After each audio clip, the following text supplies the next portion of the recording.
గ్రామంలో ఉన్నటువంటి వాళ్ళు మంచోళ్ళ చెడ్డోళ్ళ అనేది తన ప్రశ్న. చెడ్డవాళ్ళు అయితే తనకు క్షేమం కాదు, మంచివాళ్ళు అయితే తను ప్రశాంతంగా పడుకోగలుగుతుంది. కాబట్టి ఆ గ్రామంలోంచి వస్తున్నటువంటి మరొక వ్యక్తిని చూసి ఆ పెద్దావిడ అడుగుతుంది, నాయన ఈ ఊరు మంచిదేనా అని చెప్పి అడిగింది. అప్పుడు ఆ ఊర్లోంచి వస్తున్న వ్యక్తి చూసి, అమ్మా నీ నోరు మంచిదేనా అని చెప్పి ప్రశ్నించాడు. అదేంటి బాబు అంత మాట అన్నావని అంటే, ఆ వ్యక్తి అంటున్నాడు, అమ్మా నీ నోరు మంచిదైతే మా ఊరు కూడా మంచిదే.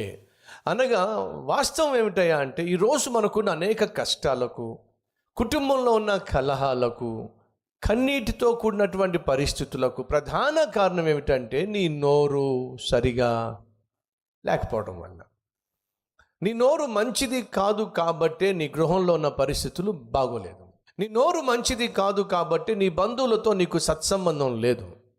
నీ నోరు మంచిది కాదు కాబట్టి అస్తమాను నీ ఉద్యోగం ఊడిపోతూ ఉంది.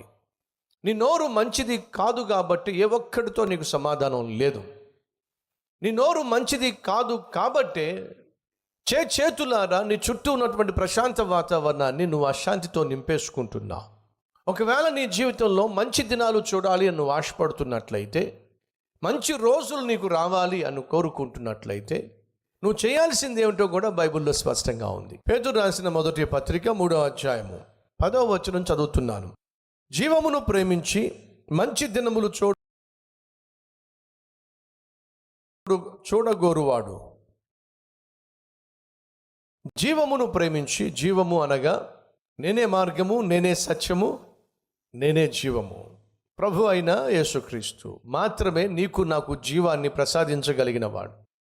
నువ్వు క్రీస్తును ప్రేమిస్తున్నట్లయితే, క్రీస్తు బిడ్డగా జీవించాలి అని నువ్వు ఆశిస్తున్నట్లయితే, మంచి దినములు నువ్వు చూడగోరాలి, మంచి రోజులు కావాలి అని నువ్వు అనుకుంటున్నట్లయితే, చక్కని మాటలు బైబిల్లో ఉన్నాయి. మంచి రోజులు కావాలి, మంచి రోజులు రావాలి అని ఆశించేవాడు. పరిస్థితులు ఏమీ బాగలేదు,